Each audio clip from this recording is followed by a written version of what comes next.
Hello guys! So good afternoon. So alas 2 na sa hapon guys no. Maupay ato ang pagpaniud to, o di ba?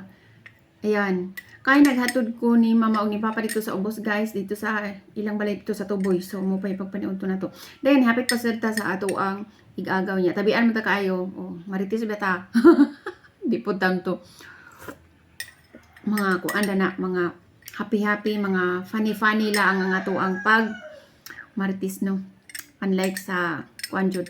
So anyways guys, mga unata, mao ni ato ang pantulak no, Milo and powdered milk. Then mao ni atong sudan guys, itlog. Kini siya sobrang lechon paksiw. So atong kaunon kay mapanos. Kita ray mo kaon mga loves good sa baboy no, kana mga lechon paksiw ron sa mga lechon ra kay ngano.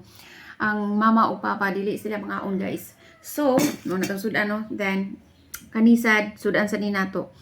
Kuan siya guys kanang beans dayon gi kuan siya kanang hima gi slice o ginagmay nga beans and murag sayote, carrots, then na siya kanang murag something nga karne pero dili gyud siya nga karne kay naman ray uban na daw nga ipurma-purma lang nga murag karne pero di siya karne. And lumpia. So mao ni ato ang pagkaon dun guys. So mga una ta